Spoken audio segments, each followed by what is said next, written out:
Kenapa enggak jalan dia? Nggak jalan. Baiklah, Bismillahirrahmanirrahim. Assalamualaikum, Bu Mulyati. Waalaikumsalam warahmatullahi wabarakatuh. Terima kasih ya Bu sudah menyempatkan waktunya untuk Iya. melaksanakan dan membantu CGP dalam wawancara ini Bu dalam rangka tugas demonstrasi kontekstual modul 3.1. Mudah-mudahan Ibu nggak sedang sibuk ya Bu ya. Anda. Jadi ini Bu ada beberapa pertanyaan yang mungkin akan Risa ajukan Bu ke Bu Mul. Ibu kan sudah berpengalaman nih beberapa tahun menjadi kepala sekolah dan juga sudah berpengalaman menjadi guru ya. Jadi mungkin Iya, pengalaman-pengalaman Ibu yang bisa digali gitu, yang bisa dipelajari dari Ibu. Nah, mungkin santai saja kita waktunya hanya 15 menit. Jadi mungkin iya. pertanyaannya cukup banyak ini. Jadi mungkin nanti Ibu jawab singkat dan padat gitu Bu ya. Baiklah Ibu, ini pertanyaan pertama nih Bu. Ada dilema-dilema yang terjadi di sekolah biasanya ya Bu ya. Misalnya Hmm. salah satunya ketika terima rapor ya, ketika rapat penerimaan rapor apa anak-anak harus naik kelas gitu ya, tapi ternyata Ya. nilainya sebenarnya belum mencukupi untuk naik kelas. Jadi, tapi dia tetap harus naik gitu, karena misalnya dia sudah 2 tahun di kelas itu, atau dia sudah minder gitu ya di kelas itu. Kalau ditinggalkan lagi, dia mungkin akan berhenti jadi sekolah, akan putus sekolah. Tapi kalau dinaikkan, dia belum layak untuk naik kelas, misalnya belum bisa membaca dan banyak lagi masalahnya. Nah, kalau Bu Mul sendiri nih pribadi, bagaimana sih cara bagaimana Ibu mengidentifikasi kasus-kasus yang merupakan dilema etika ini, Bu? Bagaimana kalau Ibu menanggapinya, mengidentifikasinya begitu? Coba ulang, etikanya di bidang apa? Karakter siswa atau apa? Dia tuh belum layak untuk naik kelas, Bu. Jadi, tapi sudah Ah, 2 tahun dia tinggal di kelas. Misalnya, di nah, fase di fase A, B atau C gitu. di kelas 2 misalnya. Di kelas 2 Mm-mm. dia sudah 2 tahun nih tinggal gitu. Tapi setelah dua Mm-mm. tahun pun dia belum ada perubahan, tapi tetap harus naik ke kelas 3 kan. Karena dia sudah tinggi mungkin badannya, sudah minder, dia Mm-mm. tetap di kelas itu gitu. Kalau Ibu Iya, gimana menurut Ibu cara mengidentifikasi kasus yang iya. seperti ini? eh Gini, pertama kita identifikasi dulu. Kalau misalkan sudah 2 tahun dia tidak pandai membaca, misalkan ini tidak pandai membaca. Mm-mm. Setelah itu diidentifikasi dulu apa penyebab anak tidak baca. Biasanya ada bisa dari gurunya, bisa dari anak itu sendiri. Nah, yang Mm-mm. kedua kita panggil orang tua, datangkan psikolog. Biasanya setelah 3 bulan kita bisa mendeteksi nih, ini anaknya low, memang high dia dalam pemikiran atau gimana. Biasanya bisa dipilah. Tapi kalau Mm-mm. memang ke ekonominya kadang-kadang kan menengah ke bawah, jadi kita bisa mikir orang ini sanggup nggak bayar psikolog atau tidak. Nah, kalau Mm-mm. tidak kita kan apa ya, guru tuh kadang-kadang dia butuh juga kemampuan untuk mendeteksi anak. Ini Mm-mm. anaknya cerdas, maka kita kan di kuliah itu belajar psikologi ya, Risa ya. Ya, Nah, mm-mm. mungkin ilmu psikologinya itu bisa kita terapkan di situ. Karena waktu kita belajar psikologi, kita akan mengenal anak ini debil, kategorinya idiot, atau memang kategorinya dia normal, atau dia Mm-mm. jenius gitu. Nah, di situ dipilah. Tapi kalau sudah 2 tahun dia juga tidak mampu apa-apa, otomatis kita mencari Mm-mm. Diidentifikasi apa ya. permasalahannya. Dipanggil orang tua. Biasanya pasti ada permasalahan dengan anaknya kalau sudah 2 tahun. Kalau gurunya tidak bisa juga mengajarkan, misalnya dia tidak pandai baca ya. Mm-mm. Belum lancar lah Ibu. Ah, tidak, iya tidak pandai membaca dan belum lancar. Berarti harus ada trik-trik yang dilakukan guru agar anak mampu untuk itu. Tapi Mm-mm. apa ya, berdasarkan pengalaman Risa, kami sebodoh-bodohnya anak misalkan gitu, separah-parahnya dia lambat membaca, kita butuh pendekatan yang bervariasi. Tunggu Mungkin Bu, itu caranya solusinya kita tuh. dengan Hah? Itu solusinya tuh. Nanti ada pertanyaannya untuk Oh iya iya solusinya. nanti Iya. ada gitu aja Jadi, dulu. Oke, jadi Ibu next. identifikasi dulu ya Bu ya. Tanya gurunya ya. Diidentifikasi. Kemudian lihat juga secara psikologisnya ya Bu ya. Nah, kalau gimana? Jadi kalau selama ini di sekolah ibu, di sekolah pribadi ibu, kalau ada kasus-kasus seperti itu gitu ya, mengandung dua nilai-nilai kebajikan kan berarti kan Bu ya, ada sama-sama Ya. benar nih. Kalau dinaikkan dia benar, ditinggalkan juga Mm-mm. benar gitu. Jadi sama-sama Ya. ada dua dua pilihan gitu ya Bu ya, yang benar gitu. Mm. Keputusan ibu bagaimana Bu kira-kira? Tidak, tadi Kalau keputusannya gimana? Kalau kami lihat gini, kalau memang dia rada kategorinya misalkan debil atau idiot, bisa saja kita naikkan karena memang kemampuannya segitu. Kayak kita netapkan KKM. Ini ada satu anak cerdas, ada satu anak yang biasa-biasa saja. Kalau di dalam mata pelajaran tertentu si A, misalkan dia kemampuan maksimalnya hanya sebatas 5. Hmm. 5 itu tuh tunggang balik dia belajar, balik belajar bisa mendapatkan 5. Ada satu anak yang dia biasa belajarnya biasa-biasa saja, tidak terlalu rajin biasa saja, sudah mendapatkan nilai 10. Berarti kan ada usaha mereka lebih yang anak A, tapi si anak B karena kategorinya cerdas, dia belajar biasa saja sudah mendapatkan nilai 10. Yang ini udah belajar rajin bagaimana maksimalnya hanya bisa 5. Nah, berarti dia kan ada permasalahan secara kognitif. Nah, itu dia tetap dinaikkan. Kalau kami mikirnya gitu, berarti kita memasukkan dia kategorinya inklusi dan memang anak ini butuh perhatian khusus. Itu berarti termasuk dalam langkah-langkahnya ya Bu ya. Ibu harus tahu dulu Ya, jenis anaknya apakah termasuk inklusi ya Bu ya, karena sudah 2 tahun gitu ya. Itu mungkin termasuk iya. langkah-langkah yang Ibu ambil dalam mengambil keputusan juga ya Bu ya. Heeh. Jadi kira-kira Bu, Mm-mm. apa saja hal-hal yang efektif Bu dalam mengambil keputusan seperti ini? Yang efektifnya seperti apa? Tadi sudah Ibu jelaskan tadi, mungkin bertanya di tes psikologisnya ya Bu ya. Kemudian dilihat dia apakah dia inklusi, apakah ada Mm-mm. butuh perhatian khusus gitu ya. Kira-kira yang efektif yang mana Bu? Apakah ada yang efektif dalam pengambilan Oh, keputusan ini? kalau kita di sekolah negeri ini dilemanya tidak punya waktu lebih, biasanya kan gitu. Tetapi dengan Mm-mm. sistem pembelajaran berdiferensiasi, nah kita kan sudah dari awal sudah tahu anak ini dia sudah mampu untuk belajar sendiri, anak ini butuh bimbingan dan anak ini dia butuh bimbingan tapi cukup dengan teman sejawat yang membimbing. Yang satu lagi memang full kita yang membimbing. Nah, kalau kita sudah kalkulasikan anak pas menurut kemampuannya masing-masing, kayaknya apa ya, guru itu tidak akan kewalahan walaupun satu kelas itu muridnya 30 karena dia sudah apa namanya, dengan melakukan asesmen awal dia sudah tahu mana yang butuh Hmm. bimbingan. Nah, kita fokusnya ke butuh yang butuh bimbingan. Jadi Kira-kira gitu. asesmen awal ya Bu ya, jadi ya, dan juga Ah, ah. bukan pembelajaran berdiferensiasi ya Bu ya. Wah, luar biasa sekali nih Bu Iya, Mut betul idenya. dong. Jadi Mm-mm. kalau tantangannya tadi kan Bu, ada juga tantangan Ibu bilang waktu mungkin ya. Kira-kira Mm-mm. ada nggak Bu tantangan-tantangan lainnya Iya. dalam pengambilan keputusan ini?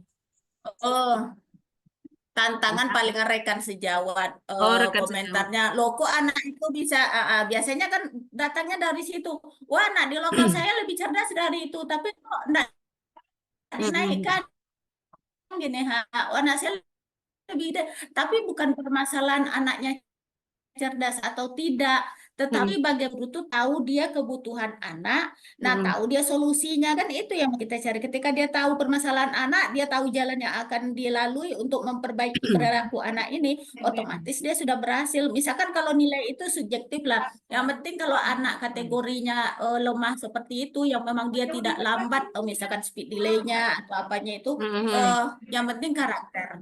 Iya, yang penting Biasanya ke karakter. Siap itu satu lagi, gali potensi yang ada dalam dirinya. Biasanya anak-anak kayak gitu dia punya keunggulan, cuma nggak guru terlihat. biasanya tidak jeli. Iya. Tidak terlihat dan guru harus jeli mencari itu gitu. Apa kelebihannya? Karena Mm-mm. setiap anak itu kan istimewa, tergantung kita lagi. Iya, benar sekali. Makanya kolaborasi antara guru dan orang tua itu sangat penting. Ya, benar sekali ya, Bu ya.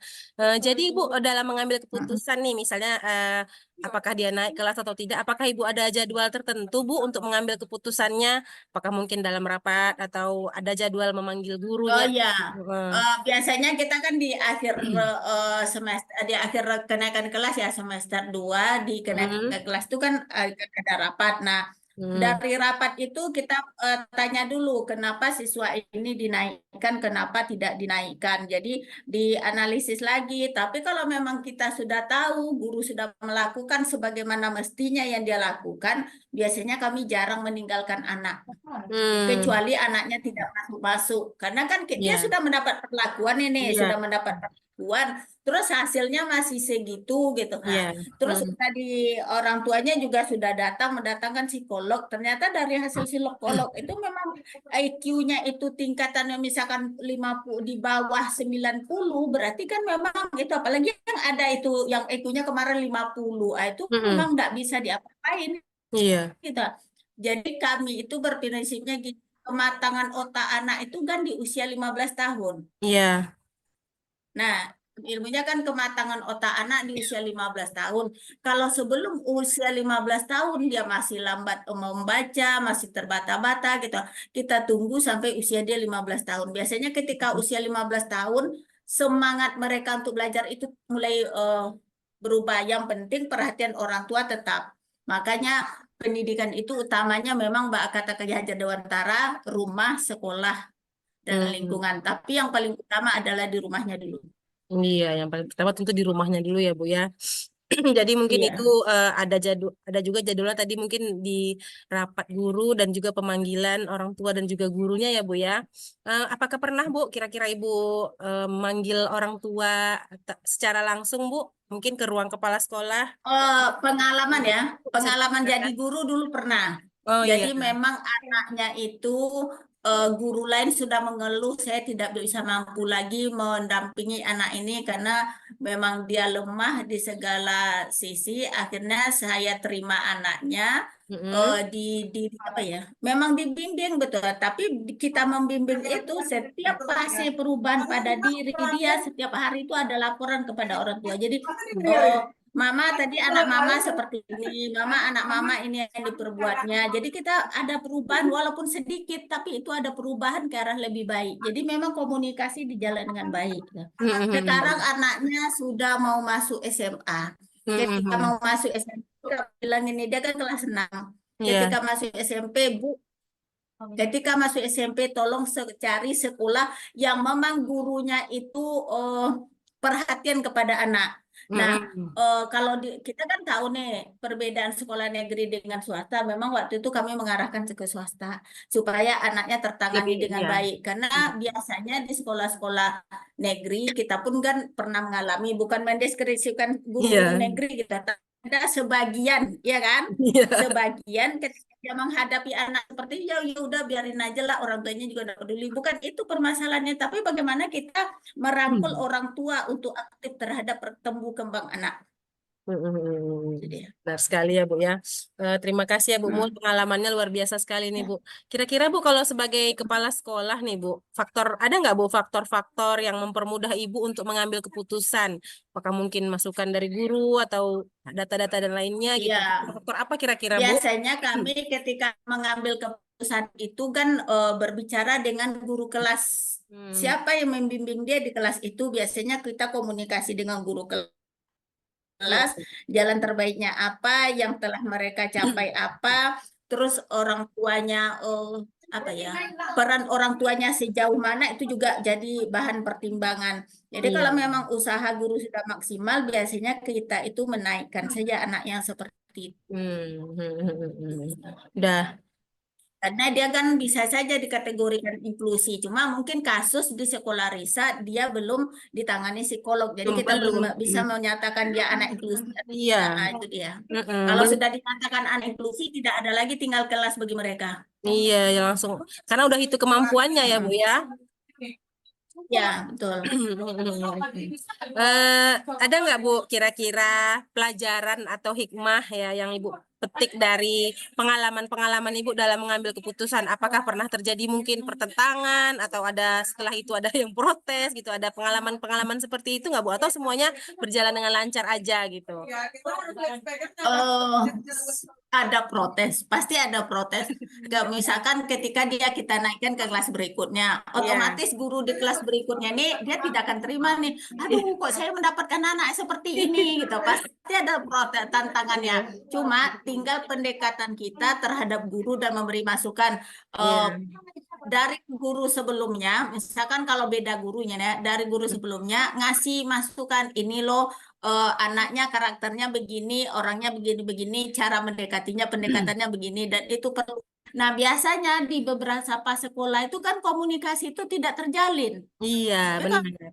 anak kita, jadi harus menjalin kerjasama atau komunikasi antara guru sebelumnya dengan guru yang akan datang. Gitu. Jadi Kasih ada catatan. Tapi komunikasi itu yang kami penting ya Bu ya. berharapnya kalau di sini tolong ya, tolong panggil orang tua sejak dini. Secepatnya gitu jika melihat ada Ya, yang secepatnya janggal mungkin ketika ya Bu dia ya. di jenjang berikutnya. Ah, Mungkin itu dia ya Bu ya bisa dipelajari dari pengambilan ke pengambilan keputusan ya Bu ya. Kalau Ibu pengambilan keputusannya iya benar. berdasarkan rasa kasihan mungkin gitu Bu atau berdasarkan tenggang rasa mungkin pernah nggak Ibu Bu mengambil keputusan hal-hal yang seperti itu Bu? Kasus-kasus lain mungkin gitu. Kalau Karena kasihan nih gitu. Kalau kasihan kayaknya tidak ya, cuma kita lihat begini saja, setiap anak itu unik. Nah, setiap keunikannya itu dia punya potensi yang misalkan di kelas sebelumnya belum mampu digali oleh guru. Ketika dia Iya, mampu di kelas berikutnya, mana tahu gurunya mampu menggali potensi-potensi itu gitu. Karena setiap anak itu kan dia tidak bodoh, mungkin iya. lambat di dalam mencerna sesuatu itu Mm-mm. permasalahannya. Jadi lebih ke kemanusiaan, sebetulnya betul kata Risa kemanusiaan. Tapi kita juga berdasarkan data. Kalau datanya anaknya sudah mendapatkan penanganan khusus, lalu akan tetap seperti itu, gitu. Ya biasanya pendampingan dari gurunya yang kita maksimalkan di kelas berikutnya. Ya, ya begitulah ya Bu ya. Baiklah Bu Mul. Karena di sekolah kami banyak anak inklusi sekarang. Oh iya ya Bu ya. Kalau kami Di enggak malah. sekolahnya banyak anak inklusi. Anak-anak inklusinya ada yang speed delay, ada yang memang autis, ada yang Hmm. korban percaya orang tua itu sangat banyak. Ya karena di kota ya Bu ya.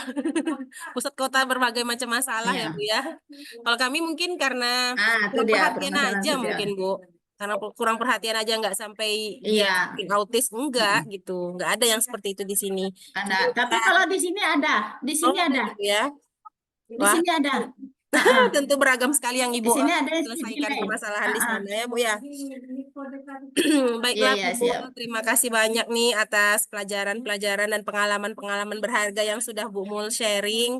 Tentunya menjadi pembelajaran bagi Hmm. saya untuk membuat keputusan ke depannya. Karena kita semua pasti akan membuat keputusan baik itu dalam menjadi guru ataupun menjadi kepala sekolah. Terima kasih Bu Mul atas waktunya. Ya. Semoga Bu Mul selalu sukses di sana mengembangkan sekolahnya. Amin. Terima kasih, Risa. Yuk. Ya, terima kasih Bu Mul. Assalamualaikum warahmatullahi wabarakatuh. Waalaikumsalam